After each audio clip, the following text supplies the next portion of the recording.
actuellement, si je regarde, on est à 67 participants. Donc, normalement, on avait à peu près 138 inscrits. Donc, je pense que vous allez vous connecter dans les prochaines minutes. Donc, en attendant, je commence une petite introduction. Donc, bonjour à tous. Merci d'être avec nous aujourd'hui. Donc, je suis Salia Marié, directrice des opérations de l'agence Lucie. Donc, je suis ravie d'être avec vous aujourd'hui pour vous présenter à travers cette causerie Lucie Mission, donc une nouvelle offre que nous allons vous présenter pour vous accompagner dans le cadre de projets pour devenir des entreprises à raison d'être ou des entreprises à mission. Donc aujourd'hui, je suis accompagnée avec plaisir par Martin Richer, qui est notre expert et qui va vous éclairer justement sur ces notions de raison d'être et de mission. Donc merci beaucoup Martin d'être avec nous. Je suis aussi accompagnée d'Emmanuel Solou de Restoria, qui va donc témoigner aujourd'hui parce que c'est la première entreprise à s'engager dans cette démarche avec nous. Donc, merci Emmanuel d'être avec nous et qui va donc apporter son témoignage sur ce qui notamment motive aujourd'hui Restoria à s'engager dans la démarche. Et côté Luciole, on a à peu près toute l'équipe et notamment Sarah Agui, qui est responsable de la labellisation et qui est là aussi pour vous répondre à vos questions du point de vue technique sur la démarche, que c'est elle qui sera amenée à vous accompagner par la suite si vous engagez dans ce projet de mission. Donc, je pense qu'on va pouvoir commencer. Donc, quelques petites instructions avant de commencer. Donc là, vous êtes nombreux à participer et on vous en remercie beaucoup. Donc, vous ne pouvez pas interagir avec nous, si ce n'est par deux fonctionnalités. Donc, vous avez la fonctionnalité dans votre barre Q&R, qui est la question-réponse, qui vous permet de poser vos questions tout au long de la présentation. Donc, n'hésitez pas. Et à la fin de la causerie, donc on aura à peu près une demi-heure pour échanger ensemble et répondre à toutes vos questions. Donc, n'hésitez pas à poser toutes vos questions via cette fonctionnalité. Et vous avez aussi la fonction chat qui vous permet aussi de réagir, de faire des remarques par rapport à la présentation. Donc, on va pouvoir commencer. On est à peu près 89 participants, donc c'est pas mal. Donc, c'est parti. Donc, voici donc le programme de cette matinée. Alors, premièrement, on va se présenter, donc l'agence Lucie. Donc, pour ceux qui ne nous connaissent pas, donc on va présenter notre activité et qui on est. Ensuite, Martin va vous introduire aux notions de la raison d'être et de la mission. Ensuite, on va vous présenter notre solution, justement, notre nouvelle solution d'accompagnement Lucie Mission. Et enfin, on terminera par le témoignage donc, de Restoria qui s'engage dans la démarche. Et ensuite, nous aurons, donc tout ça, ça va durer à peu près une demi-heure et ensuite, nous aurons une demi-heure d'échange ensemble. Alors, qui sommes-nous, l'agence Lucie? Donc nous, on est une agence d'accompagnement dans les démarches RSE et notamment de labellisation. Donc à l'origine de l'agence Lucie c'était le label Lucie 26 qui a été créé en 2007 et l'agence a été créée en 2009 pour gérer le label. Et donc vous voyez la progression du nombre de labellisés et de membres de la communauté Lucie depuis 2009 qui connaît aujourd'hui une accélération, surtout sur les 3 dernières années. Et fin 2019, on a franchi la barre symbolique des 500 membres dans la communauté Lucie. Donc, on est très contents et très fiers de voir que la RSE progresse. Et donc, nous sommes aujourd'hui même à plus de 600 membres dans la communauté. Donc, ça marque vraiment une grande progression et donc d'autant plus que avec le contexte de crise actuelle, on peut être d'autant plus content que la RSE progresse. Donc, nous, on est une entreprise, une SAS, mais on est détenu à 50% par des associations. Et on est donc une communauté engagée et passionnée, avec une équipe passionnée qui accompagne les membres de la communauté d'ici. Et donc, nous avons à cœur de porter haut et fort la RSE pour la faire progresser. Donc là, vous voyez la répartition des membres de la communauté Lucie sur le territoire français. Donc, nous sommes essentiellement en France. Nous avons actuellement une entreprise en Belgique, mais nous avons bien vocation à être un label européen, voire international. Donc à l'avenir, on espère bien voir plein de petits points dans d'autres pays. Donc, parmi les membres de la communauté Lucie, on a 400 organisations qui sont engagées dans des démarches de labellisation, dont 150 qui sont labellisées Lucie 26, qui est notre label d'origine.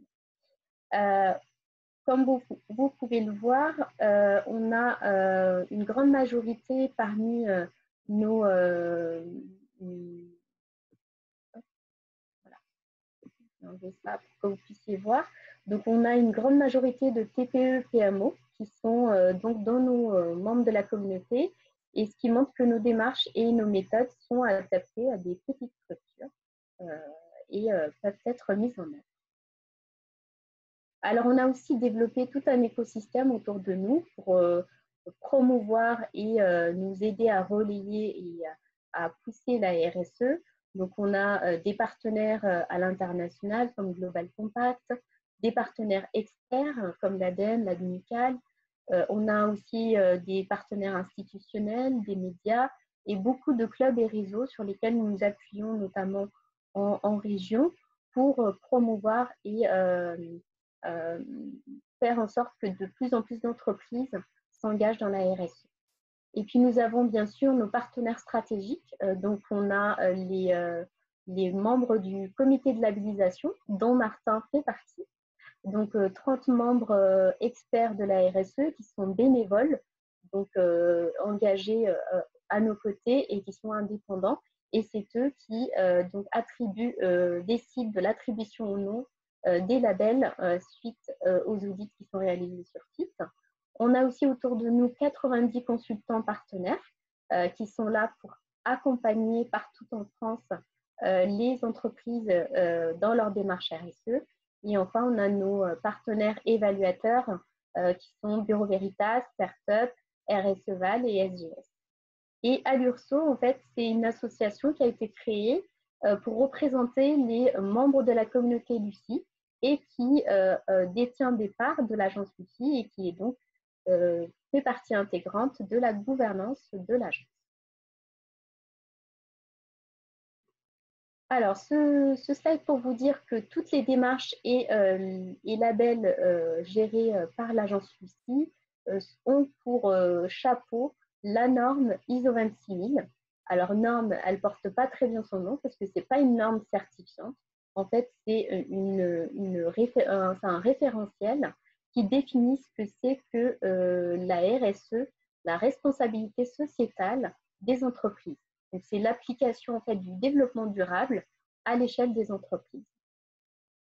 Et donc, cette norme qui a vu le jour en 2010 définit donc de manière partagée ce que c'est que la responsabilité sociétale et se décline en 7 questions centrales: la gouvernance, l'intérêt général, le respect des droits de l'homme, la qualité de vie au travail, la protection de l'environnement et l'éthique des affaires et les produits et services de qualité. Alors, chez Lucie, nous avons donc à l'origine notre label Lucie 26000. Vous allez voir qu'au fil du temps, nous avons énormément enrichi notre offre Et pour vous imaginer cette offre, il faut voir on le voit comme une montagne à gravir. Si la RSE était une montagne, ce serait donc euh, différents, euh, différents paliers que vous pouvez viser selon votre volonté, mais aussi surtout votre capacité à mettre en œuvre la RSE. Donc cette offre vise en fait à permettre à tout un chacun de s'engager selon ses moyens et sa volonté. Donc on a 4 grands axes. Donc le premier palier, on va dire, c'est celui de s'informer et de s'outiller. Et pour ceci, on a la base Lucifer qui a été lancée le 17 avril via un webinaire. Donc si vous ne l'avez pas vu, je vous invite à le voir. Donc c'est une base de données de bonnes pratiques RSE qui est donc destinée à vous inspirer, à vous donner des idées pour vos plans d'action RSE. Et Lucie AD2R, c'est un outil de mesure de la rentabilité de la RSE qui mesure donc le ROI de la RSE pour montrer justement que la RSE, c'est rentable et que ce n'est pas juste un poste de coût. Le deuxième niveau, c'est se former. Donc l'année dernière, on a créé un centre de formation 100% RSE, donc dédié à la RSE et qui permet à toute personne qui souhaite monter en compétence sur le sujet de se former sur différentes thématiques de la RSE. Donc aujourd'hui, on a à peu près une vingtaine de formations qui sont au catalogue. Donc, je vous invite aussi à aller voir les formations qui sont proposées. Dernièrement, on a ajouté une nouvelle formation sur l'économie circulaire, voilà, qui permet aussi de découvrir ce modèle qui est essentiel notamment pour construire le monde d'après. Le troisième niveau, c'est le niveau pour progresser par étapes. On a notamment le parcours 1, 2, 3 Lucie, donc qui a été mis en place pour les structures qui n'avaient pas forcément les moyens d'aller tout de suite vers la labellisation. Et dans ce cadre-là, on leur propose ce dispositif qui leur permet donc de s'engager, de structurer leur démarche et ensuite au bout de ce cursus, de ce parcours, ils peuvent décider d'aller ou non vers la labellisation avec un accompagnement par nos consultants de la communauté Lucie qui leur permet aussi de bien se préparer. On a aussi Toumag, donc un nouveau label qu'on a mis en place l'année dernière et qui, j'y reviendrai plus tard, est concerné par l'accompagnement Lucie Mission puisqu'on a mis en place une extension permettant aux entreprises de devenir, de s'afficher comme des entreprises à raison d'être ou à mission. Le label Envol, c'est un label que nous gérons pour un tiers externe, CCI France, pour les entreprises qui souhaitent s'engager dans la protection de l'environnement. Et aussi un nouveau label, c'est le label numérique responsable que nous gérons aussi pour un tiers externe qui est l'INR, l'Institut du numérique responsable, qui a été mis en place destiné aux entreprises qui souhaitent agir sur leur empreinte numérique. Donc là, vous voyez que ce sont des labels thématiques qui permettent en fait de couvrir une thématique de la RSE. Et enfin, le dernier niveau, donc le plus fort, le plus haut niveau d'engagement, donc le sommet de la montagne, qui montre que l'entreprise a un engagement fort dans la RSE, c'est notre label donc, phare Lucie 26000, qui existe depuis l'origine et qui permet donc d'avoir une valorisation de sa démarche RSE. On en a fait aussi plusieurs déclinaisons sectorielles pour l'adapter à différents secteurs d'activité et on a fait donc l'extension mission et raison d'être pour Lucie 26000 et Toumag. Et enfin, on gère aussi des labels pour le compte de tiers comme RES pour le SNADOM, qui est le syndicat des associations d'aide à domicile, MFR, qui sont un réseau d'associations maisons familiales rurales, pour qui on a aussi établi un label Lucie décliné pour eux, donc qui sont en fait des organismes de formation en milieu rural. Et enfin, le réseau Produits en Bretagne, pour lequel nous sommes en train d'intégrer les critères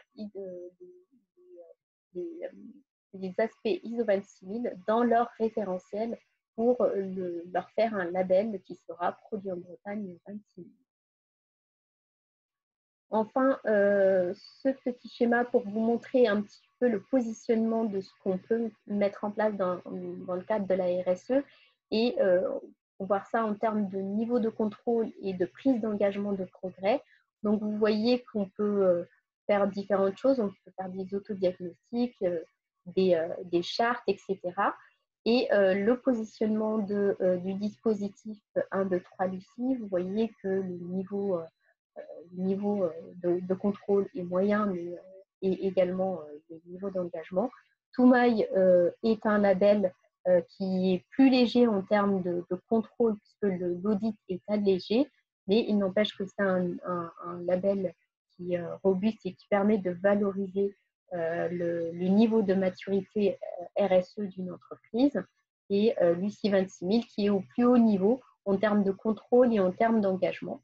Alors, la différence entre Toumaï et Lucie 26000, Toumaï, c'est un label qui permet de mesurer à un instant T le niveau de maturité d'une entreprise, le niveau de maturité RSE, à travers un score sur 1000. Et dès lors qu'une entreprise a 300 points sur 1000, elle obtient le label pour un an. Et le label s'obtient suite à un audit sur site d'une demi-journée complété par un audit documentaire qui permet donc d'évaluer le niveau de maturité. Lucie 26000, c'est un label qui demande plus d'efforts pour l'obtenir, car c'est une démarche de progrès avec un audit plus important sur site et une attribution du label via devant, qui est obtenu par le biais du comité de labellisation qui attribue le label suite à un audit sur site. Et donc, il y a l'entreprise, pour conserver le label, doit prendre des engagements de progrès, et il y a un audit tous les 18 mois avec un audit initial, un audit de renouvellement à 18 mois et un audit de suivi à 18 mois et un audit de renouvellement à 3 ans. Donc, c'est un rythme plus important en termes de contrôle, d'où son positionnement, et puis le fait que ça implique de progresser pour le conserver, d'où la prise d'engagement de progrès qui est plus importante. Alors, après cette présentation de l'agence Lucie, je vais maintenant laisser la parole à Martin. Je vais lui poser donc des questions auxquelles il va donc pouvoir vous répondre pour vous éclairer sur justement ces notions de raison d'être et de mission. Alors, première question, Martin, quel est l'état des lieux aujourd'hui? Alors bonjour à tous. D'abord, merci Salia. Alors voilà un petit transparent qui reflète un peu l'état de l'art issu de la loi Pacte, parce que ça n'est évidemment pas inutile de s'arrêter un instant sur ces concepts. Qu'est-ce que c'est que la raison d'être? Qu'est-ce qu'on entend par mission quand on parle d'une entreprise à mission, ou plutôt d'une société à mission, sachant que tout ça est récent, puisque ça a été apporté par la loi Pacte, qui n'a pas encore fêté son premier anniversaire. Ça sera en mai le mois prochain. Donc, ce sont des concepts encore un peu émergents, et par ailleurs, la loi étant très large, il y a des interprétations, parfois un peu contradictoires, qui circulent.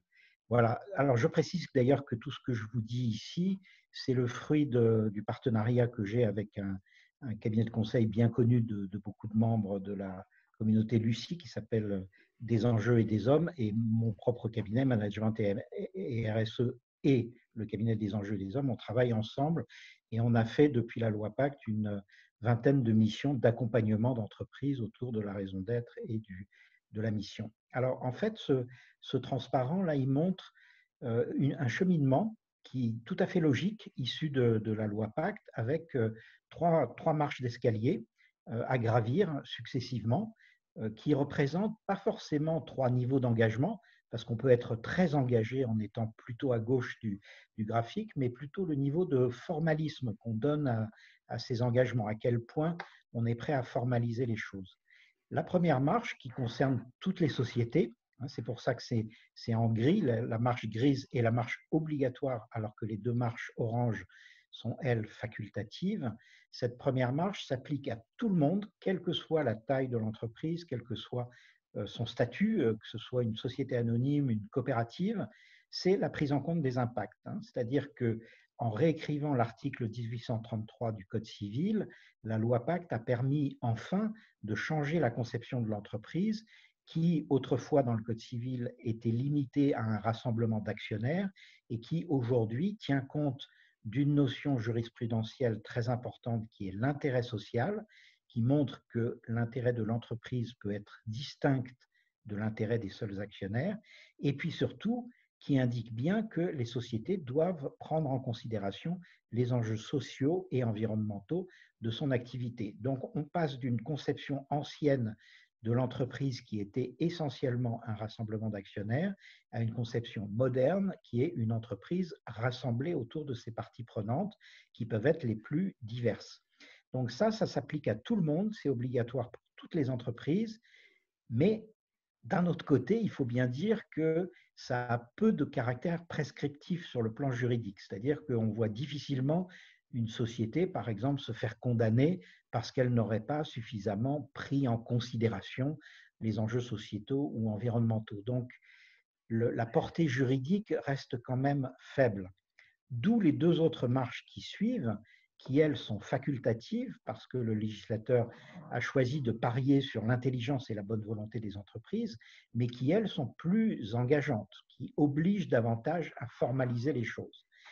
Donc, la deuxième marche d'escalier, c'est la raison d'être qui va au-delà de la simple prise en considération des enjeux sociaux et environnementaux, puisqu'elle invite les entreprises à formuler la contribution qu'elles peuvent avoir vis-à-vis de la société, vis-à-vis de l'environnement, bref, vis-à-vis de tous les enjeux qui l'entourent.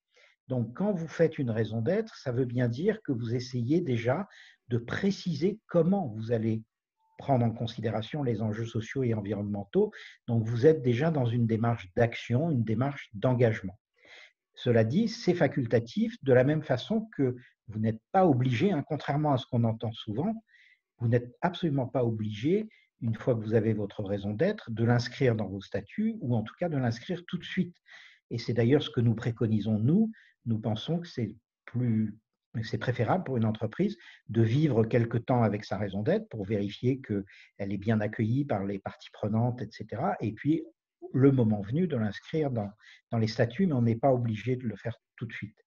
Et puis enfin, troisième marche, elle aussi facultative, la marche, alors j'aurais dû d'ailleurs écrire société à mission, parce que le terme entreprise à mission n'existe pas sur le plan juridique. Le droit français ne reconnaît pas la notion d'entreprise, il ne connaît que la notion de société. Donc une société à mission, c'est une société qui a une raison d'être, qui l'a inscrite dans les statuts, mais qui apporte un certain nombre de conditions supplémentaires qu'on va voir juste dans un instant. Mais avant, je voudrais préciser deux choses. D'une part, la vertu pédagogique de ce graphique, c'est ce qu'on a appelé les 3 étages de la fusée, c'est de montrer qu'on peut avoir une démarche progressive. On n'est pas obligé de viser directement le statut d'entreprise à mission. On peut le faire, bien entendu, mais on n'est pas obligé. On peut très bien passer par les 2 stades précédents. Donc, vous voyez, dans le cadre de Lucie, par exemple, si vous reprenez ce que Salia vient de présenter, on peut tout à fait imaginer une société qui commence sur la première marche, prise en compte des impacts, dans une démarche de labellisation, Toumaï ou Lucie 26000, puis qui définit sa raison d'être, donc elle gravit la deuxième marche, puis 1 an après, 2 ans après, qui l'inscrit dans les statuts et se réclame de la qualité d'entreprise à mission. Vous voyez, ce n'est pas du one-shot, on peut très bien aller progressivement. La deuxième chose qui est importante, c'est que vous pouvez avoir des solutions intermédiaires entre ces 3 marches. Par exemple, vous pouvez avoir une raison d'être, mais décider de l'inscrire dans les statuts. Ce qu'ont fait des sociétés comme Carrefour, Atos, ou bien cette année, plus récemment, TF1, Engie et quelques autres. Donc là aussi, ce n'est pas du tout ou rien. Alors, slide suivant, on va voir maintenant ce que c'est que la 3e marche. Qu'est-ce qui définit la différence entre la 2e et la 3e marche? Voilà, on y est. Ah, on y était, dommage. C'est celle d'après. Oh, là, ça va très vite, là. Ça va trop vite. En arrière. C'est Ah, on ça? y était, c'est dommage. Non, celle-là, on l'a vue, c'est celle qui est après celle-là. Ah bon, Voilà, d'accord. ah, pop, pop, pop, pop. Voilà, j'arrête. Non, mais là, ça va beaucoup trop vite. C'est celle qui était avant et encore avant. Et là, tu t'arrêtes. Encore avant. Ah oui, pardon. Voilà, on y est. La qualité de société à mission. Alors d'abord, première chose, parce que là encore, on entend tout et n'importe quoi, la société à mission, ce n'est pas un statut. Contrairement, les gens parlent du statut de société à mission. Ça n'est pas un statut. Toute entreprise, quel que soit son statut, peut se réclamer de la qualité de société à mission. Que vous soyez une société anonyme, une société à responsabilité limitée, une mutuelle, une coopérative, vous pouvez vous réclamer de la qualité de société à mission. Donc, ce n'est pas un statut, c'est une qualité. Et pour ça, eh bien, il faut 5 conditions au-delà de la deuxième marche. On a vu tout à l'heure, première marche, deuxième marche. La société à mission, c'est la troisième marche. Donc, il faut avoir une raison d'être, qu'on appelle dans le cadre de la société à mission, on l'appelle la mission. Et il faut être capable, première condition, de la traduire en objectif. Donc, on est dans le concret. On ne se contente pas d'une grande phrase de bonnes intentions, on le définit en termes d'objectifs. Deuxième condition, il faut l'incorporer au statut de l'entreprise. Donc, il faut qu'il y ait un vote en assemblée générale d'actionnaires, une majorité de 2/3, comme toutes les modifications statutaires. Troisième condition, il faut une gouvernance adaptée avec la constitution d'un comité de mission où des parties prenantes sont représentées.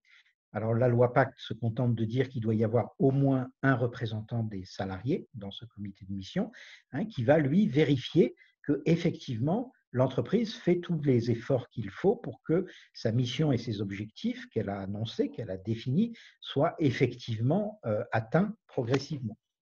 Il faut une quatrième condition qui est une démarche d'évaluation qui sont évaluées par un tiers externe, c'est ce qu'on appelle l'OTI, organisme tiers indépendant.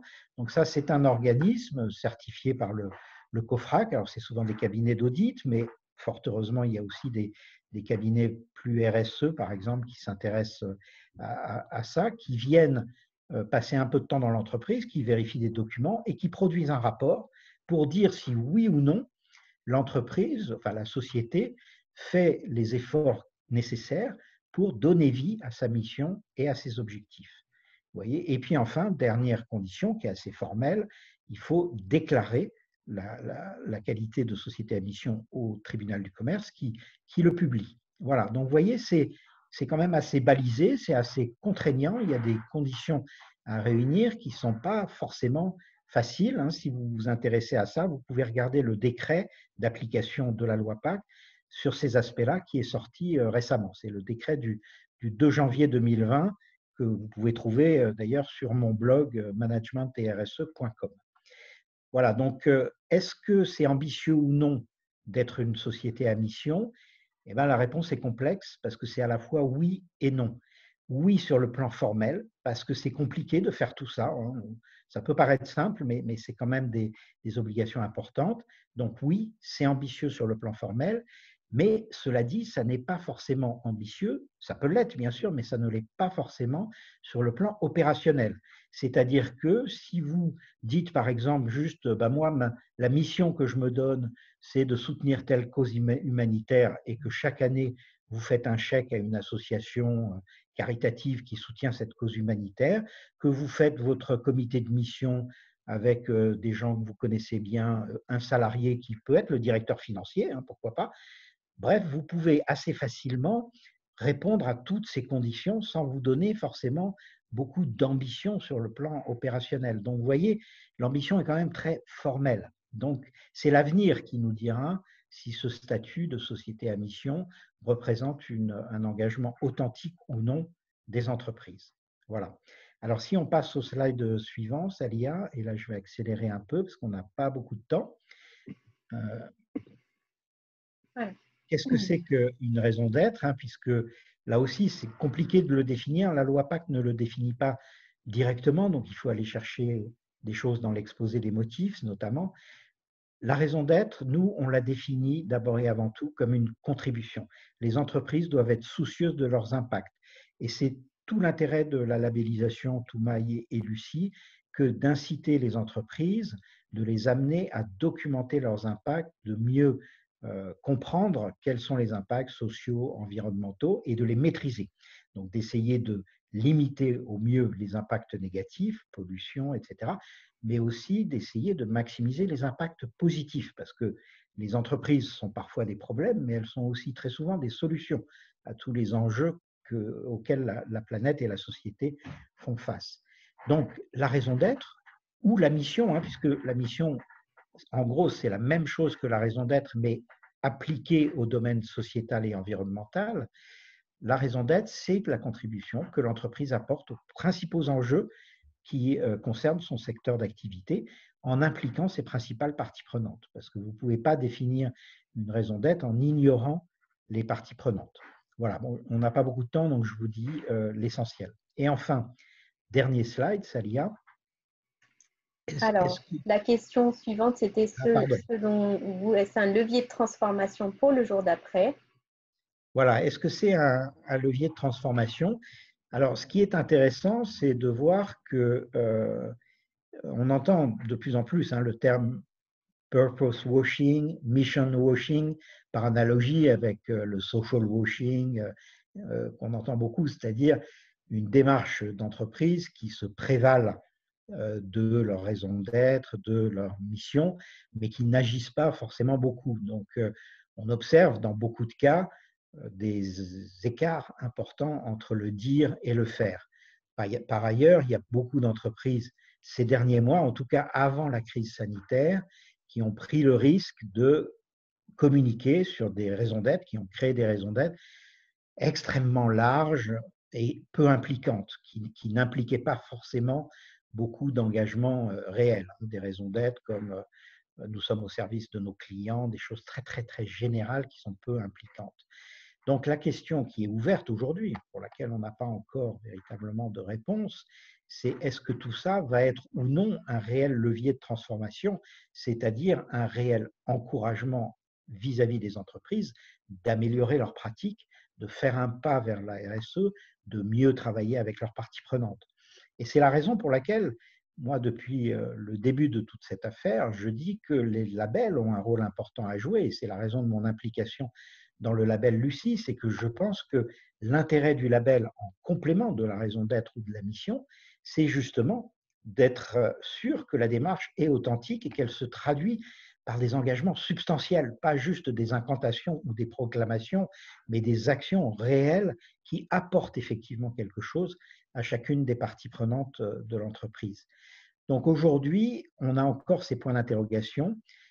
Je pense qu'en fonction de ce qu'on voit, un signe très intéressant, c'est que si on compte le nombre d'entreprises, de grandes entreprises, si on prend par exemple les entreprises du SBF 120, qui est l'indice qui réunit les 120 plus grandes entreprises françaises cotées, eh bien, cette année, il n'y a que 6 entreprises parmi les 120 qui ont décidé lors de leur assemblée générale d'actionnaires, qui a lieu là maintenant dans les semaines qui viennent, sauf si elle a été reportée à cause du coronavirus. Il n'y en a que 6 sur les 120 qui ont décidé d'une part de créer leur raison d'être et de l'inscrire dans leur statut, ce qui est le premier pas vers la société à mission. Donc, les grandes entreprises cotées en bourse vont très peu vers la société à mission. Elles créent des raisons d'être. Donc, vous voyez, il y a un peu une polarisation des entreprises qui se fait actuellement. Alors, on va voir si ça se confirme ou pas, parce qu'on est au tout début. Encore une fois, la loi Pacte n'a pas encore fêté son premier anniversaire, mais on a une polarisation entre le monde des entreprises classiques, entre guillemets, le monde du lucratif, qui, elles, sont plutôt sur la deuxième marche. On crée notre raison d'être, éventuellement, mais facultativement, on l'inscrit dans les statuts. Et puis, d'un autre côté, le monde des sociétés à mission, qui, lui, est très centré sur des entreprises publiques, semi-publiques, ou bien le vaste monde de l'économie sociale et solidaire. Et on a finalement aujourd'hui encore assez peu d'entreprises du monde lucratif qui vont jusqu'à la troisième marche, la marche de la société à mission. Alors, ça évoluera peut-être. Et juste pour conclure sur cette question de la transformation, je dirais que personnellement, moi, je fais partie de ceux qui espèrent et qui essayent de se donner les moyens pour que les raisons d'être et les sociétés à mission soient véritablement un levier de transformation pour les entreprises, c'est-à-dire un moyen de remettre de la stratégie et du long terme dans le fonctionnement des entreprises, un moyen de mieux travailler avec leurs parties prenantes, d'associer les parties prenantes à leurs projets Et puis enfin, un moyen d'associer aussi le corps social, c'est-à-dire l'ensemble des salariés qui travaillent dans l'entreprise, parce que l'intérêt de la raison d'être et de la mission, c'est que ça donne du sens. Or, c'est vraiment la problématique d'aujourd'hui qui est encore plus mise en cause par le coronavirus, c'est que les gens ont besoin de sentir que leur travail a un sens et que leur entreprise a un sens, c'est-à-dire a une contribution positive vis-à-vis des grands enjeux. Et pour finir, justement, Martin, est-ce Ah oui. que quelques exemples d'entreprises? Alors, quelques exemples d'entreprises à mission. On a Restoria, là, qui va s'exprimer tout à l'heure, qui est un très bel exemple, à mon sens, parce que justement, Restoria est dans un domaine d'activité extrêmement compétitif. Ce n'est pas une entreprise publique, là, et Restoria a choisi un niveau d'ambition très fort, et c'est d'autant plus louable que c'est un métier à la fois compétitif et qui est très, très bouleversé par la crise sanitaire aujourd'hui, la restauration collective. On a un deuxième exemple, d'ailleurs, dans la communauté Lucie, qui est très intéressant, qui est Simplon, qui est dans la formation au numérique. Simplon, à mon avis, ça énerve parfois son fondateur, Frédéric Bardot, quand je lui dis ça, mais à mon avis, Simplon, c'est la première société à mission de France. Parce qu'eux, ils ont déjà leur raison d'être depuis toujours, depuis la création presque de l'entreprise, et elle est inscrite dans leur statut depuis plusieurs années. Donc en fait, je pense qu'on peut dire que ce représentant de la communauté Lucie est la première société à mission de France. Il y a la CAMIF, qui est un bon exemple dans l'équipement de la maison. Vous avez Invivio, qui est un réseau de coopératives agricoles, très connu, la Maïf, la mutuelle d'assurance. Dans les cosmétiques et le textile, on a le groupe Yves Rocher. Donc, on voit que la communauté des entreprises à mission est de plus en plus large, avec de plus en plus de secteurs d'activité et de tailles d'entreprise représentés. Merci beaucoup, Martin, pour ces éclaircissements. Je t'en prie, Salia. Et donc, tu resteras avec nous à la fin pour répondre aux questions des participants. Merci beaucoup. Donc maintenant, je vais vous présenter donc, notre nouvelle offre Lucie Mission pour vous accompagner justement pour ceux qui ont le projet de définir leur raison d'être ou de devenir des entreprises à mission. Donc les 4 fondamentaux de la société à mission, plus exactement, comme l'a dit Martin. D'abord, c'est la définition effectivement de la raison d'être qui va devenir la mission de l'entreprise, qui se décline en engagement, qui soit vérifiable et mesurable, qui s'intègre dans la gouvernance de l'entreprise, notamment à travers la création du comité de parties prenantes. Et puis, quatrièmement, l'évaluation qui est importante par une OTI qui permet de vérifier effectivement la mise en œuvre de la mission. Alors, pourquoi devenir une société à mission?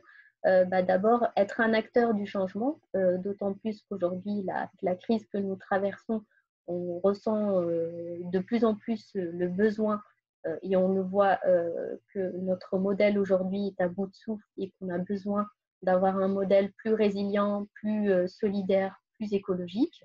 Donc aujourd'hui, s'engager dans la raison d'être ou devenir une société à mission, c'est s'engager en tant qu'acteur qui veut vraiment contribuer et changer son modèle pour être plus résilient à l'avenir, d'autant plus que les défis à relever sont très importants, notamment sur le plan environnemental.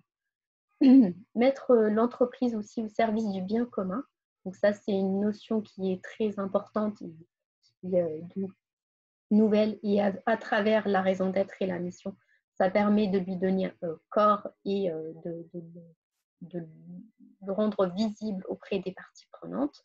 Ça permet aussi de fixer un cap pour la stratégie à long terme de l'entreprise, puisque à travers la raison d'être et la mission, on se donne un objectif global sur du long terme. Créer aussi plus de valeur et surtout bien plus la partager avec ses parties prenantes et avec son territoire. Et aussi, c'est aussi un facteur d'innovation parce que ça engage l'entreprise à revoir son modèle, ses produits, ses offres, pour répondre justement à cette raison d'être. C'est aussi un outil très fort pour impliquer et fédérer ses parties prenantes. Et en premier lieu, ses salariés. C'est un facteur de fierté de faire partie d'une entreprise qui a une raison d'être ou qui est une entreprise à mission. Et puis aussi, ça permet d'aller au-delà de la RSE. La RSE permet de prendre conscience de ses impacts négatifs, mais aussi d'œuvrer pour avoir des impacts positifs. Et la raison d'être et la mission vient donner la cohérence à la démarche RSE et permet de donner un nouvel élan à l'engagement de l'entreprise. Alors, si on revient à notre image de montagne tout à l'heure, la RSE en est une, donc la labellisation RSE est une première montagne.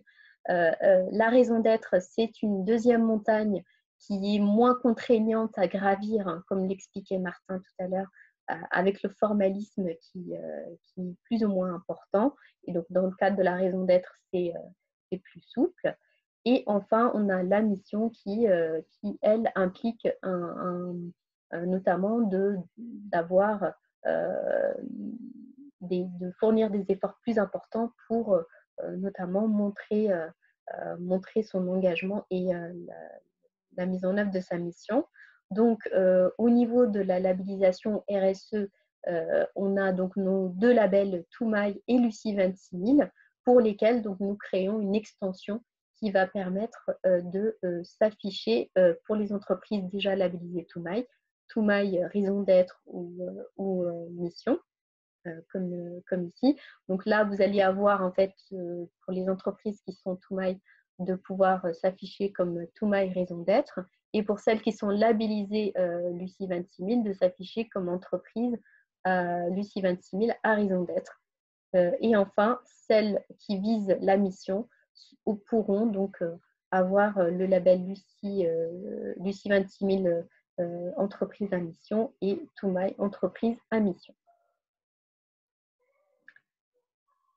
Donc, cette offre d'accompagnement, elle est aujourd'hui ouverte, bien sûr, en premier lieu aux membres de la communauté Lucie, donc notamment ceux qui sont labellisés déjà Toumaï ou Lucie 26000, mais c'est aussi ouvert à toute entreprise ayant une démarche RSE qu'on pourrait accompagner, qui ne sont pas dans la communauté Lucie. Notre offre d'accompagnement suit les exigences de la loi Pacte, elle est en conformité avec ce qui est attendu, pour permettre justement, bien sûr, de respecter ce qui est attendu par la loi.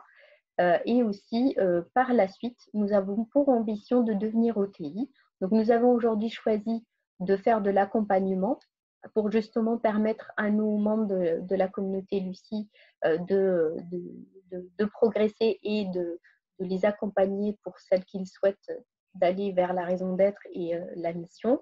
Et puis par la suite, une fois qu'on aura eu aussi acquis de l'expérience sur le sujet, sur le terrain, on pourra devenir OTI pour vérifier notamment les entreprises à mission par la suite.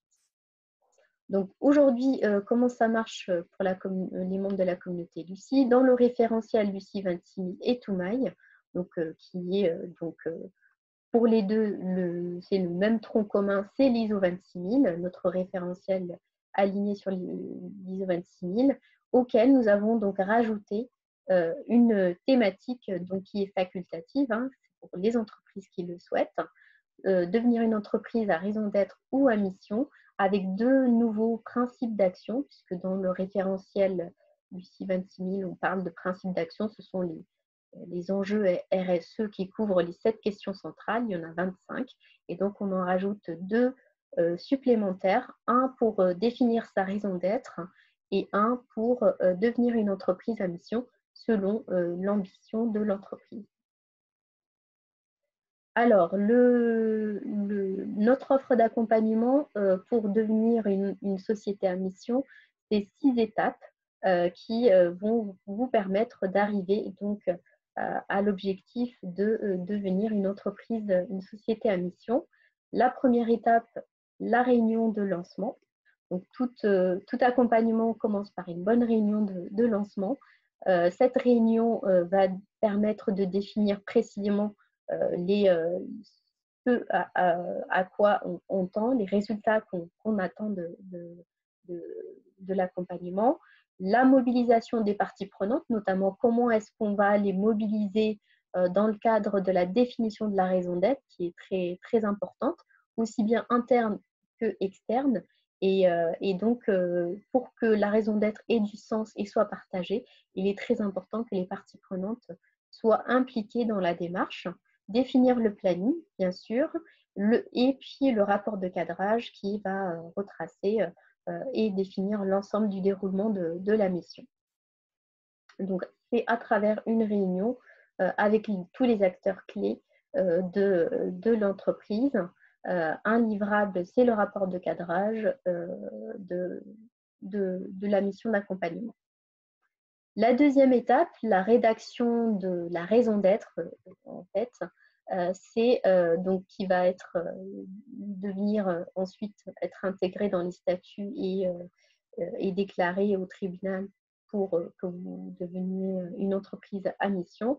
Donc, pour rédiger la raison d'être, là, c'est vraiment l'étape la plus importante puisque toute la qualité de la raison d'être, tout le sens, la cohérence de la raison d'être va dépendre de cette étape, aux soins auxquels on va lui apporter, puisque plus on va impliquer les parties prenantes et plus la raison d'être aura du sens et sera partagée.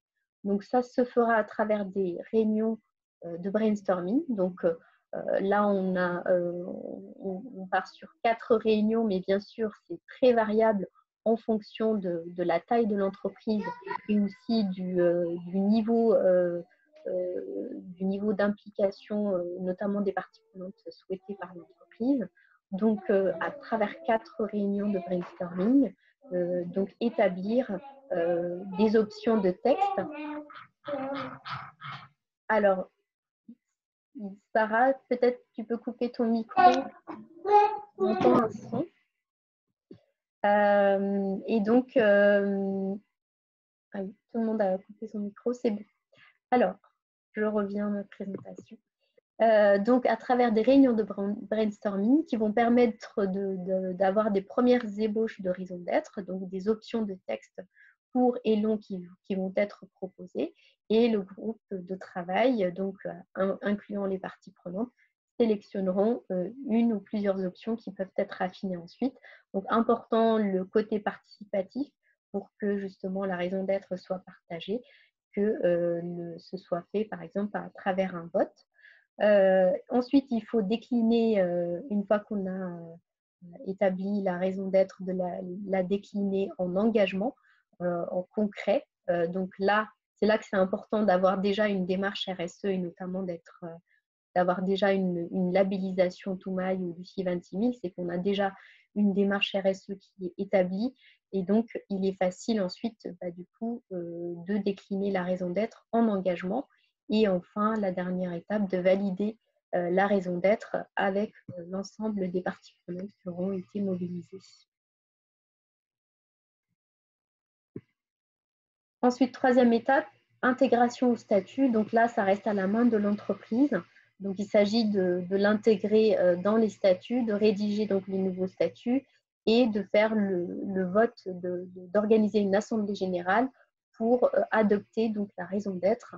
Et donc, pour qu'elle soit adoptée, il faut obtenir une majorité de 2 tiers. Donc, ça, c'est l'entreprise qui l'organise pour justement faire intégrer la raison d'être dans ses statuts et la faire voter. La quatrième étape, constituer donc le comité de mission. Donc là, il s'agit de composer le comité de mission qui va avoir pour vocation de suivre et de vérifier la mise en œuvre de la raison d'être de la mission et donc va impliquer les parties prenantes. Et plus les parties prenantes seront représentées dans ce comité et mieux cette responsabilité sera réalisée par ce comité de mission. Donc, cette étape, il s'agit surtout d'établir la composition et les modalités opératoires, notamment les fréquences des réunions, les informations et les tableaux de bord qui sont exigés, les processus de guide interne et aussi comment rédiger le rapport de suivi, puisque la raison d'être implique de rédiger, de publier un rapport de suivi pour communiquer sur notamment la mise en œuvre de sa raison d'être. Donc à travers 2 réunions et une première réunion du comité de mission. 5e étape, déclarer au tribunal de commerce. Donc là, c'est l'entreprise qui prend la main pour faire cette démarche administrative pour déclarer justement sa raison d'être au tribunal, au greffier du tribunal, dans le cadre où elle choisit donc de devenir une entreprise à mission. Et donc, ça peut être pris en charge par l'avocat de l'entreprise. Et enfin, dernière étape, contrôle tierce partie, donc par l'OTI. Donc là-dessus, nous, pour l'instant, on n'est pas encore OTI, donc on intervient en tant qu'accompagnement, accompagnateur, et donc on peut à cette étape vous accompagner pour rédiger un processus d'appel d'offres pour sélectionner l'OTI qui va venir donc vérifier la mise en œuvre de votre mission et aussi, mais la démarche peut être aussi prise en charge par l'avocat de l'entreprise. À l'avenir, donc l'agence Lucie pourra être OTI pour les entreprises de la communauté, mais aussi pour toute entreprise en dehors. Le référentiel, donc Lucie 26 000 et Toumaï, comme je vous le disais tout à l'heure, a été adapté et c'est la base d'évaluation des démarches RSE et donc intègre la thématique, une nouvelle thématique avec 2 principes d'action, devenir une entreprise à raison d'être ou entreprise à mission. Et enfin, les processus de labellisation Lucie 26 000 et Toumaï vont bien sûr intégrer l'évaluation OTI par la suite, de sorte que ce soit mis en œuvre pour les labelliser Toumaï ou Lucie 26 000 dans le cadre du processus existant de labellisation. Alors, pour vous donner une idée de charge et délai, donc là, c'est un exemple pour une entreprise de 250 à 500 personnes. Donc, la réunion de lancement, c'est une demi-journée, 4 jours pour la raison d'être, la rédaction de la raison d'être. La modification des statuts reste à la main de l'entreprise, donc 0. Le comité de mission, 2 réunions de 2 jours. L'enregistrement au greffe du tribunal, c'est l'entreprise. Et le contrôle tierce partie, donc c'est l'OTI, donc pas de jours là-dessus. Donc au total, ça fait 6,5 jours à mobiliser.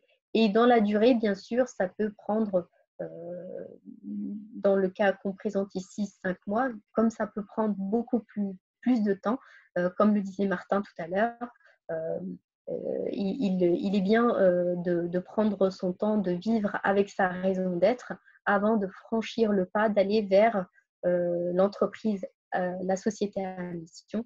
Donc, ça peut être plus dans le temps si souhaité. En termes de budget, donc nous avons ici notre offre tarifaire. Donc, nous avons 2 offres tarifaires, une offre tarifaire pour la communauté Lucie et une offre tarifaire standard.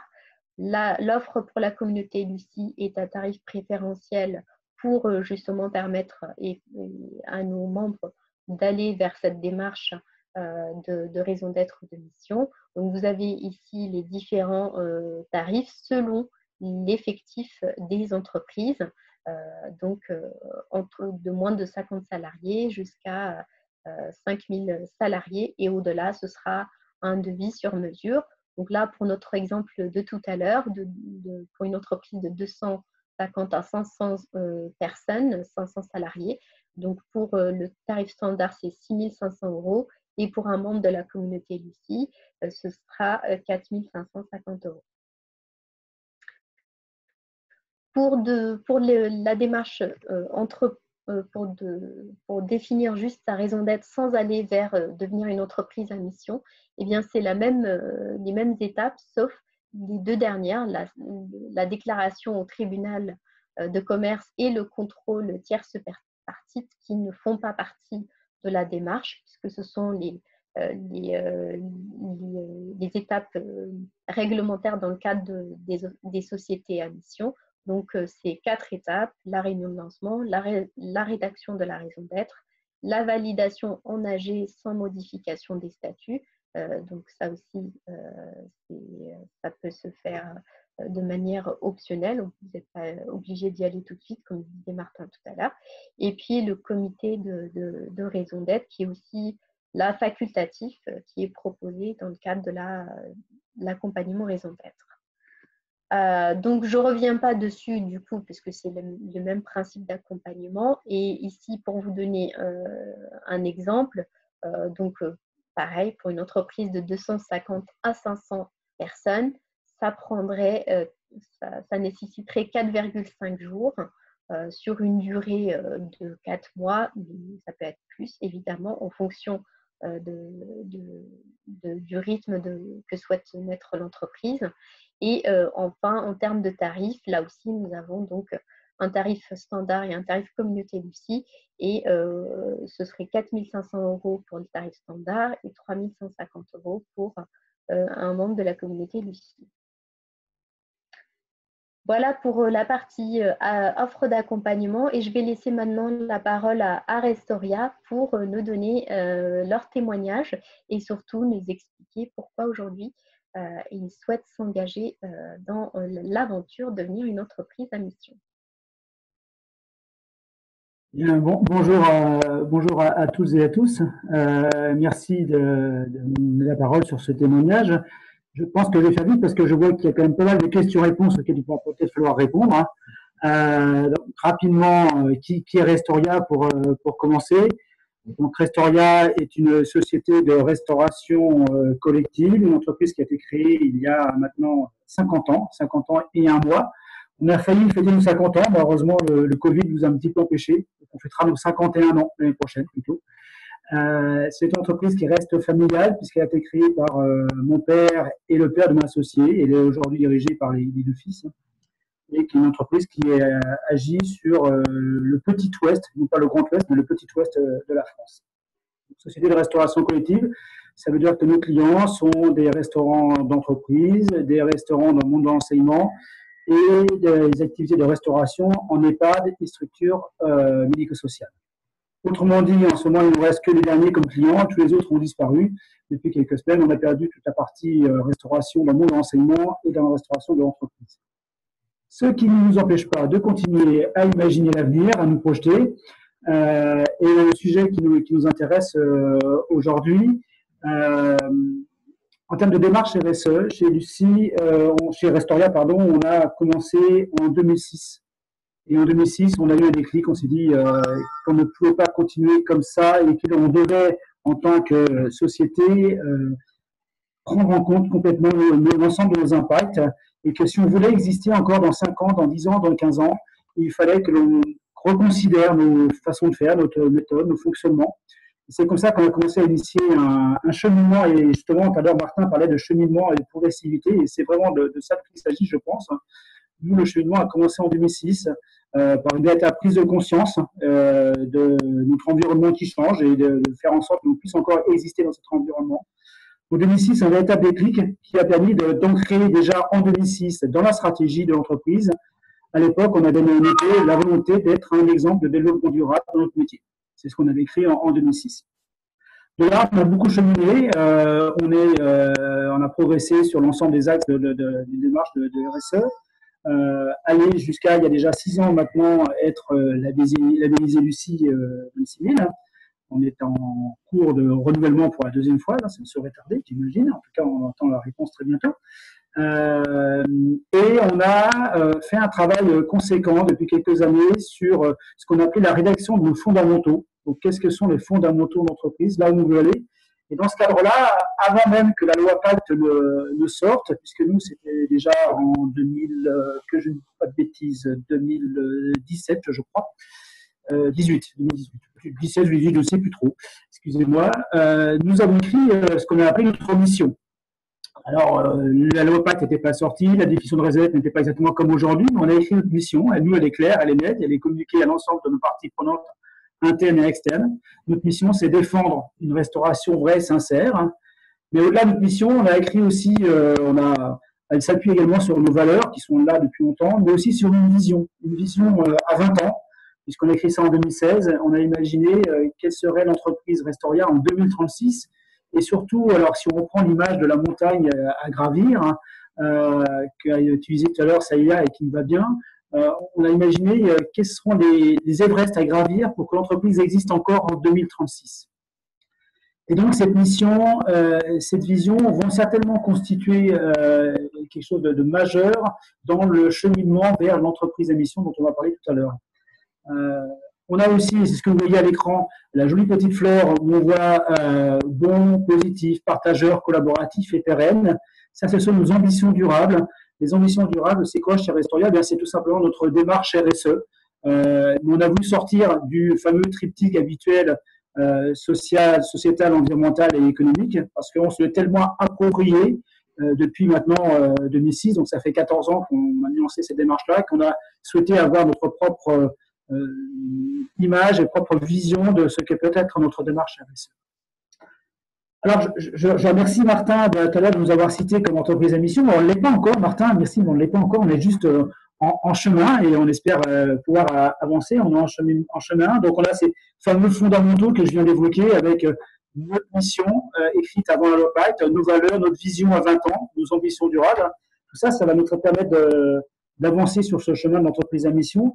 Moi, l'intérêt que je vois à tout ça et au fait d'aller dans l'entreprise à mission, c'est bien sûr, c'est donner du sens, encore plus donner du sens à pourquoi on veut aller là-bas et qu'est-ce que l'on veut faire, pourquoi on veut absolument défendre une restauration vraie et sincère, c'est notre mission.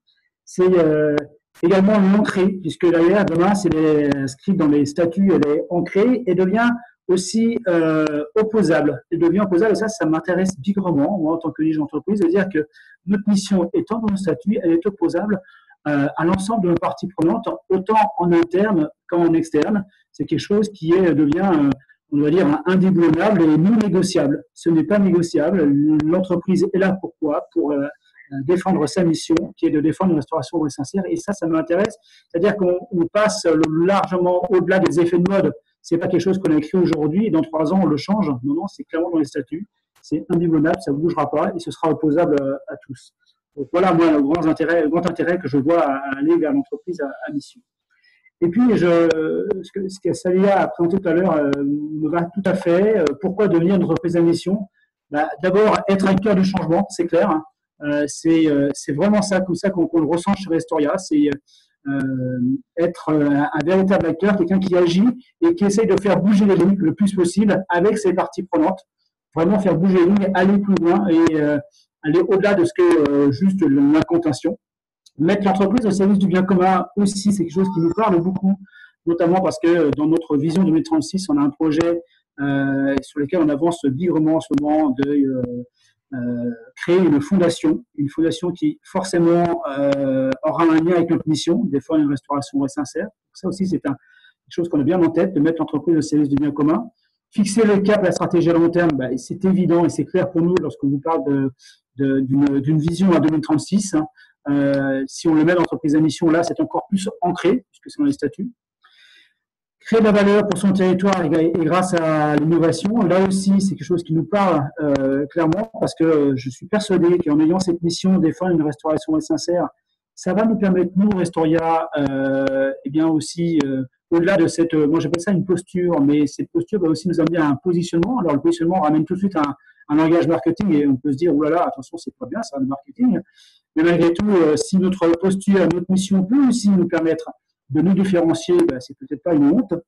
Donc ça nous permettra aussi d'augmenter notre positionnement et de créer la valeur sur le territoire clairement, parce que derrière, ça passe évidemment par tout ce qui est achat en circuit court, implication avec nos fournisseurs, avec nos parties prenantes. Et l'innovation, parce que c'est l'innovation produit. Déjà, grâce à cette mission, défendre une restauration vraie et sincère, on a créé de nouveaux concepts de restauration, notamment restauration scolaire. On a innové, notamment pour lutter contre le gaspillage alimentaire. Autre argument ou un indice qu'a donné Saïla tout à l'heure sur pourquoi devenir entreprise à mission, c'est impliquer, fédérer cette partie prenante. Ça me paraît évident.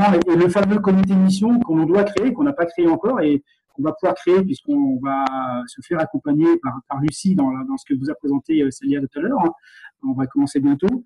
Eh bien, on va créer ce comité de mission va nous aider justement à impliquer encore mieux nos parties prenantes, mais on le fait déjà sur certains projets. Et ça, c'est quelque chose sur lequel on va encore progresser. Et pour finir, eh bien, c'est comme est écrit dans le positif de Célia tout à l'heure, c'était aller au-delà de la RSE, c'est un petit peu vers l'infini et l'au-delà, je dirais. Eh bien, si on peut aller plus loin et si on peut encore s'interroger, se dire qu'est-ce qu'on pourrait faire pour aller encore plus loin sur cette RSE, la faire progresser, la faire évoluer cette matière-là, ça nous va bien aussi. Donc voilà toutes les raisons qui font que nous, on a décidé de se lancer vers l'entreprise à mission, d'y aller. D'abord parce qu'on a déjà depuis 14 ans de la matière, puisque depuis 3 ans, on a écrit notre mission. Alors, elle est peut-être pas tout à fait dans les canons de la loi Pacte, parce que c'était fait avant la loi Pacte, mais on va y travailler justement avec Lucie pour peut-être ajuster, puisqu'on va suivre exactement ce qu'a présenté Célia tout à l'heure sur les différentes étapes. Et notre première réunion de lancement avec l'agence Lucie, elle a lieu dans un peu plus d'une semaine. Ce sera le 12 mai. Donc, on se lancera complètement dans cette démarche. Voilà pour mon petit retour d'expérience sur pourquoi aller vers l'entreprise à mission, pourquoi Lucie et pourquoi se lancer un petit peu plus loin. Merci beaucoup Emmanuel pour ton témoignage. On salue vraiment l'engagement de Restoria qui est labellisé depuis de longues dates et son fort engagement et d'autant plus qu'ils souhaitent aujourd'hui aller plus loin. Donc on est vraiment fiers d'avoir Restoria dans la communauté Lucie qui toujours montre l'exemple. Merci. Donc merci à tous les intervenants avec moi aujourd'hui. On va pouvoir maintenant passer à la partie questions-réponses. Je laisse Sarah me synthétiser les questions que vous avez posées via la fonction questions et réponses et on va y répondre. Sarah, je te laisse me dire. Bonjour à tous. Oui, on a eu beaucoup de questions, donc on a essayé d'y répondre. Martin aussi m'a bien aidé, merci sur les réponses.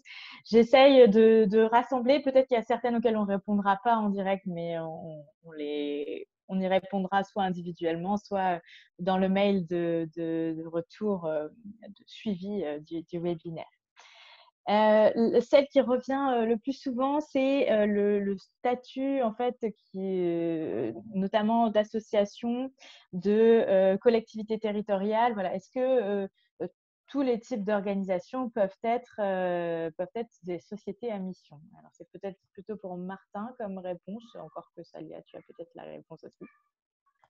Alors, effectivement, il faut bien faire la différence. Tout type d'entreprise, voire même d'organisation, peut définir sa raison d'être.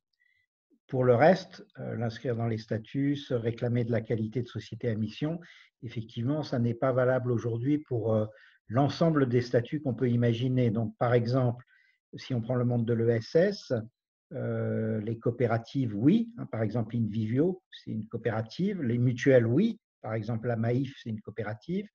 Mais pour l'instant, il n'y a pas les associations. De la même façon, la loi Pacte, si ma mémoire est bonne, oui, c'est ça, la loi Pacte n'englobe pas les professions libérales.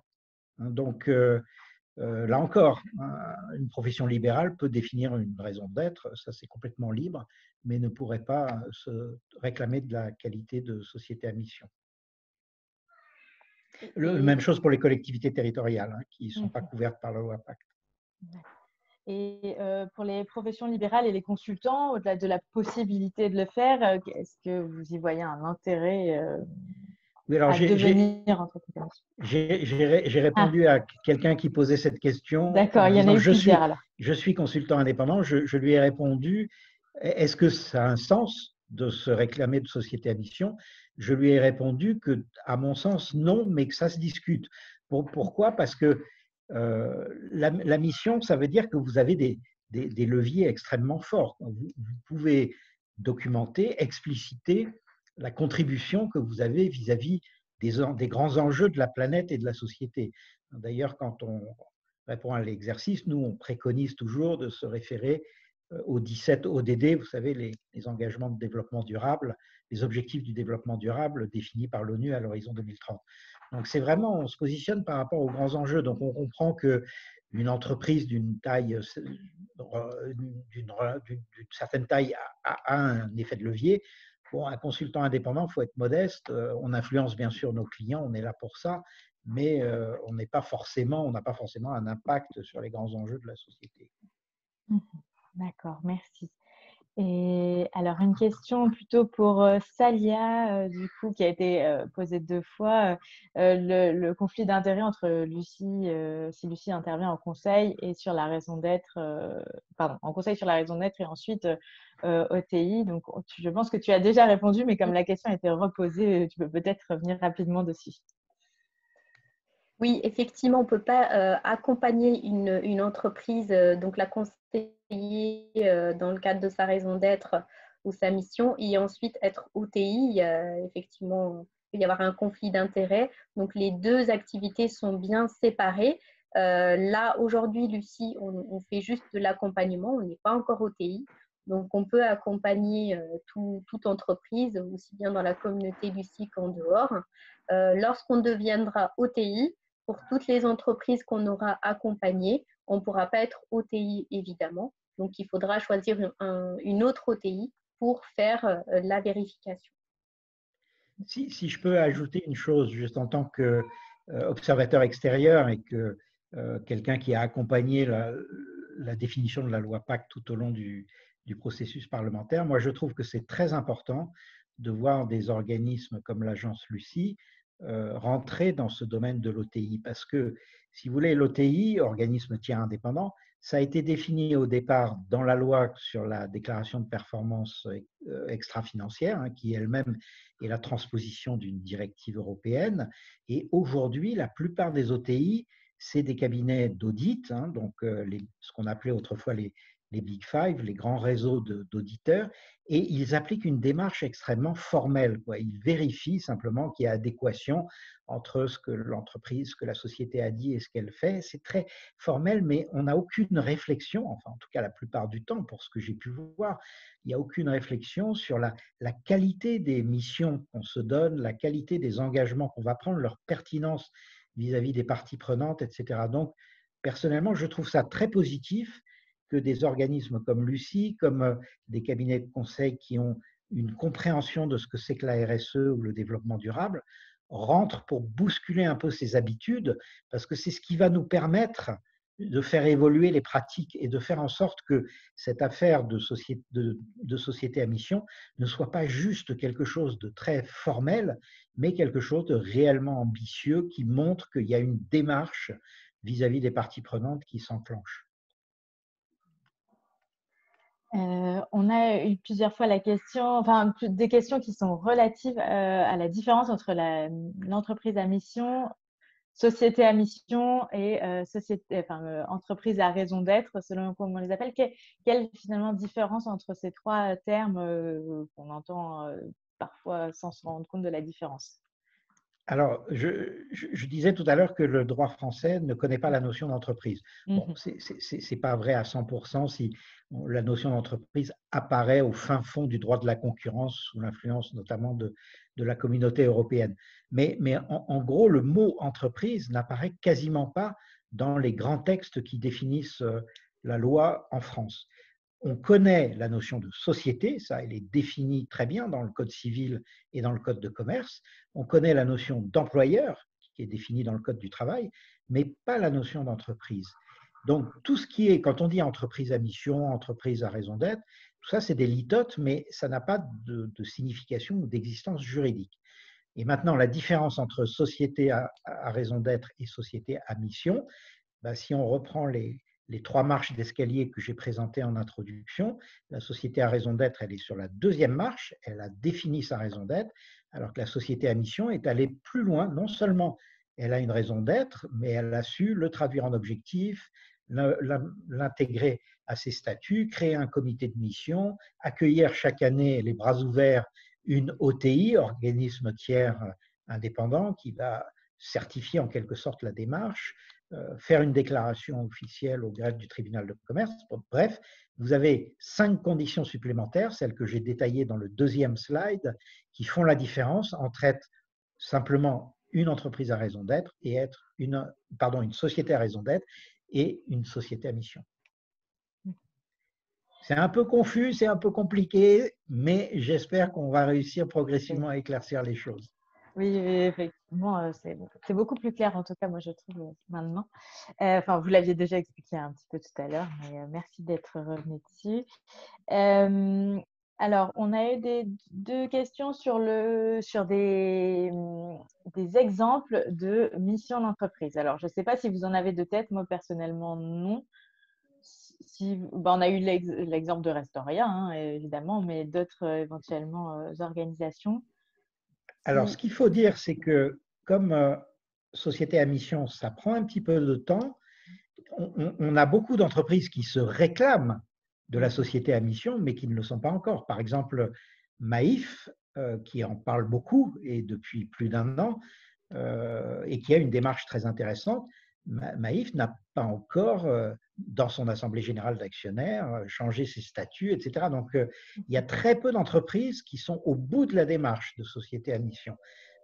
J'ai cité tout à l'heure Simplon, qui est dans la communauté Lucie, mais il y a également des gens comme la Camif, mais ils sont très rares, ceux qui sont allés au bout. Hein, donc, il y a encore peu d'exemples. Si on regarde quand même celles qui sont sur le chemin, Yves Rocher, par exemple, le groupe Yves Rocher, qui est une fédération de grosses PME. Hein. Dans le groupe Yves Rocher, vous trouvez par exemple du textile avec petits bateaux, vous trouvez des soins de beauté, etc.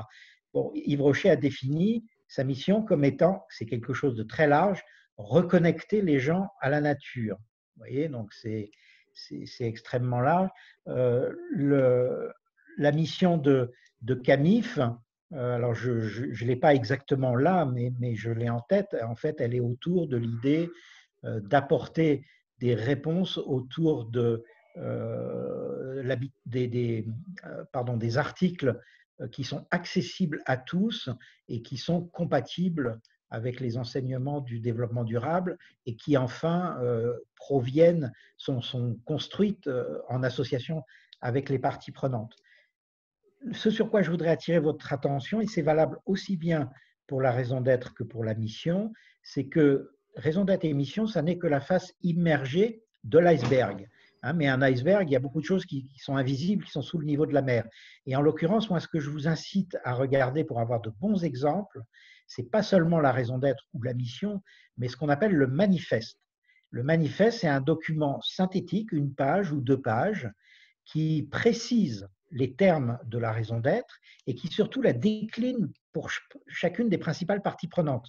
Donc vous prenez par exemple la raison d'être de Michelin qui dit donner à chacun la meilleure façon d'avancer. Bon, dans leur manifeste, ils expliquent ce que ça veut dire pour leurs clients. Par exemple, au lieu de leur vendre des pneus, de plus en plus, on va leur vendre des kilomètres parcourus. Donc Michelin a intérêt à ce que le pneu ne s'use pas trop vite.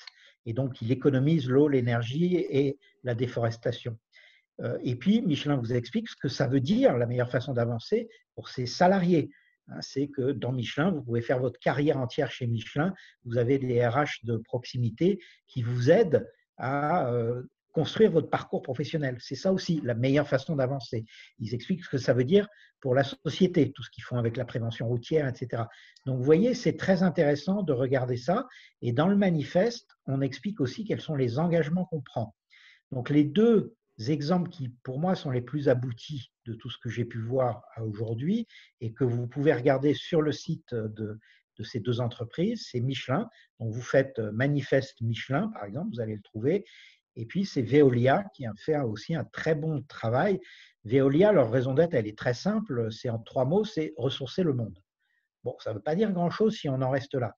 Mais si vous lisez leur manifeste, vous comprenez exactement ce que ça veut dire ressourcer le monde pour leurs salariés, pour leurs clients, collectivités locales, pour leurs clients individuels, pour l'État, pour la société, pour les générations futures.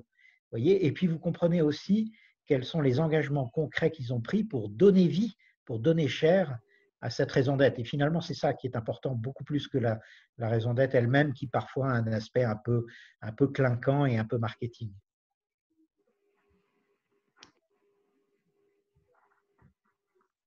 Merci. Merci. Alors, j'essaye de trouver des questions qui se recoupent. On a jusqu'à 10h30, c'est ça, pour répondre aux questions, ou on a déjà dépassé le délai? On a déjà dépassé, mais on va laisser un peu plus de temps pour répondre aux questions. Encore oui, jusqu'à 10h30. D'accord, ok. Alors, on a une question à laquelle Martin a déjà répondu rapidement via le chat, mais qui est ressortie. Alors, faut-il avoir structuré en interne une démarche de RSE pour amorcer le passage jusqu'à la société à mission? Ou les deux sont-ils envisageables ensemble? Enfin, est-ce qu'il y a un ordre préétabli? Alors, de mon point de vue, l'ordre le plus logique, c'est effectivement de commencer par la raison d'être ou la mission, parce que c'est ce qui vertèbre l'ensemble des politiques. Bon, cela dit, la réalité des entreprises, c'est que les choses démarrent jamais au bon moment, donc évidemment, il faut s'adapter à tous les cas de figure. Par ailleurs, quand vous définissez votre raison d'être, vous allez beaucoup plus vite et vous êtes beaucoup plus efficace si vous avez déjà fait une démarche RSE en amont. Parce que la raison d'être, elle se pose par définition la question des impacts, c'est-à-dire des parties prenantes. Donc, si vous avez avant, dans votre démarche RSE, fait une démarche d'identification et de hiérarchisation de vos parties prenantes, ce qu'on appelle en langage RSE une analyse de matérialité, ben vous gagnez un temps fou pour définir votre raison d'être. De la même façon, si vous avez déjà un comité de parties prenantes, vous avez déjà un lieu où vous pouvez mettre en discussion les différentes hypothèses qui vous semblent intéressantes pour définir votre raison d'être. Donc finalement, les deux s'articulent l'un dans l'autre. Mais à la fin de la route, une fois que vous avez fait tout votre boulot, on peut dire que la raison d'être, c'est le chapeau.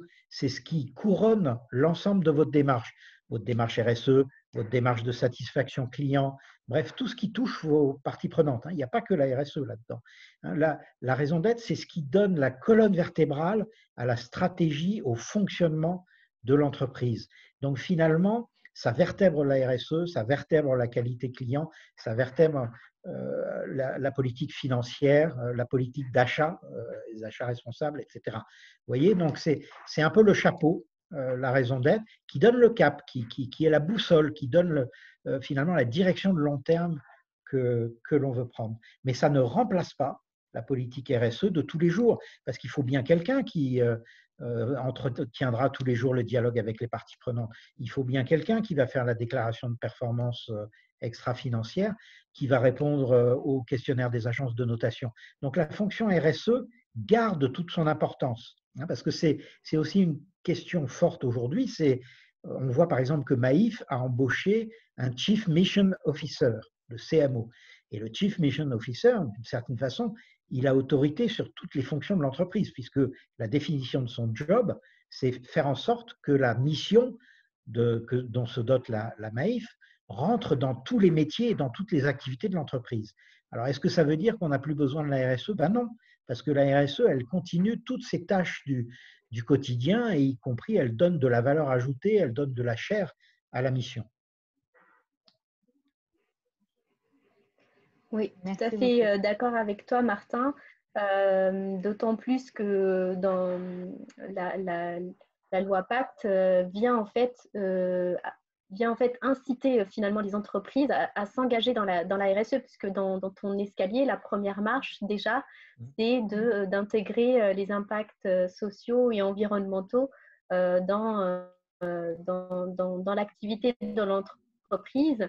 Donc, il est essentiel effectivement que pour aller vers la raison d'être et ensuite aller vers la société, devenir société à mission, ça passe par déjà la mise en œuvre d'une démarche RSE. C'est ce qui va permettre justement de prendre conscience de ces impacts, d'identifier ces parties prenantes, de commencer à dialoguer avec elles, etc.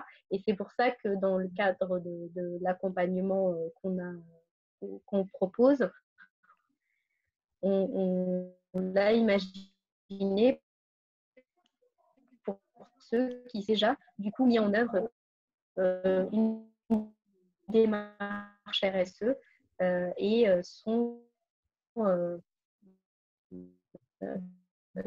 et ça leur permet du coup de gagner du temps. Il n'y a que moi.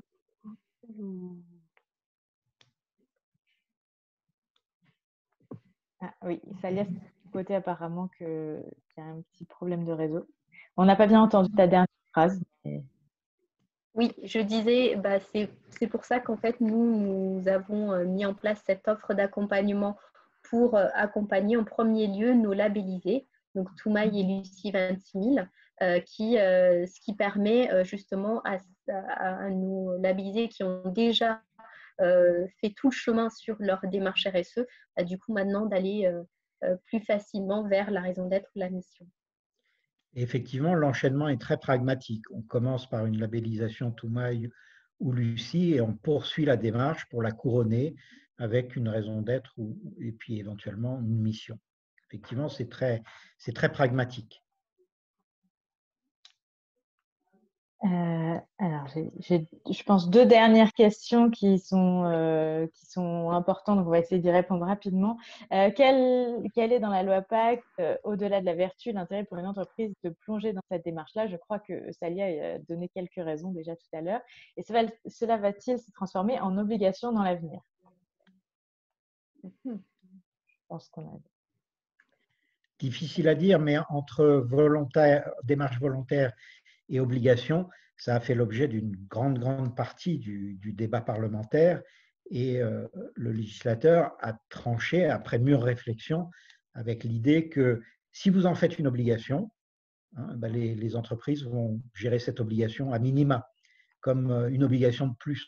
Et donc, elles écriront une phrase, ce sera une belle raison d'être, éventuellement elles feront un comité de suivi, et puis voilà, elles auront coché la case et elles passeront à autre chose. Alors que si on le laisse en termes de démarche volontaire, comme l'est la RSE, je rappelle la définition de la RSE par la Commission européenne qui nous dit que la RSE, c'est l'intégration volontaire par les entreprises des enjeux sociaux et environnementaux à leur démarche business.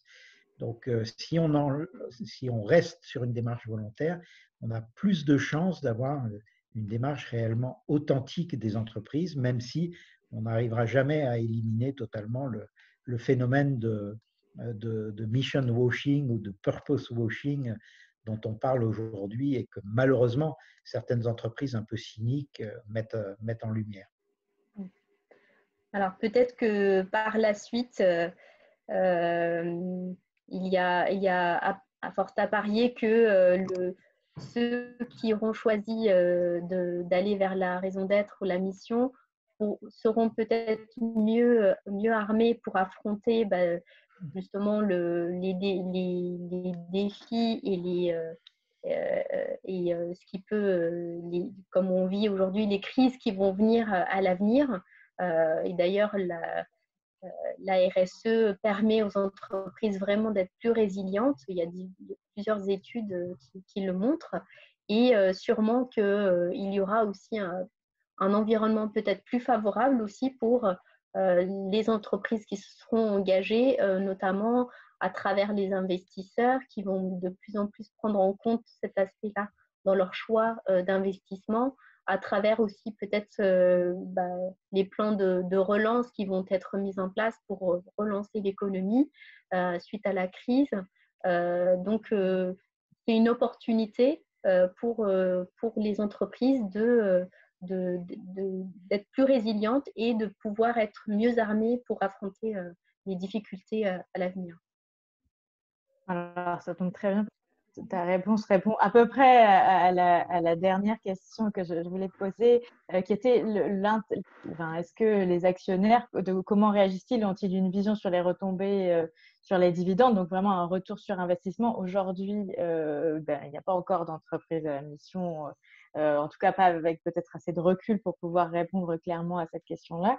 Mais effectivement, les éléments que tu as donnés vont dans le sens de la prise en compte des intérêts des actionnaires par rapport à cette démarche-là. Donc, oui, et même dans les grandes entreprises, il y a des actionnaires qui se saisissent de la question et qui proposent d'intégrer une raison d'être au niveau des entreprises. Donc, il y a aussi des actionnaires qui se mobilisent parfois pour pousser les entreprises à aller vers la raison d'être, la mission. D'accord, super. Merci. Ben, je ne voudrais pas trop déborder. Du coup, il reste quelques questions. On vous répondra directement par mail, soit en privé, soit via le lien, enfin via le mail de suivi. Est-ce que vous voulez dire un dernier petit mot peut-être pour clôturer ces échanges très fructueux? Alors, donc, juste pour vous dire que suite à ce webinaire, donc il est enregistré, donc il sera disponible en replay. Donc, on va vous envoyer ce webinaire avec alors, ça coupe encore, Salia. le lien. Pardon. Donc, je dis avec le lien vers le replay pour que vous puissiez revisionner pour ceux qui n'ont pas pu aller jusqu'au bout. Et puis, on répondra donc aux questions qui n'ont pas été traitées ce matin. Et puis donc, pour conclure, je tiens à vous remercier tous d'avoir assisté aujourd'hui, ce matin avec nous. Je remercie à nouveau tous les intervenants, Restoria, Emmanuel et Martin, d'avoir partagé avec nous cette causerie ce matin. Et puis Sarah pour ton assistance. Merci à tous et très bonne journée. Merci, au revoir. Au revoir. Au revoir, bonne journée.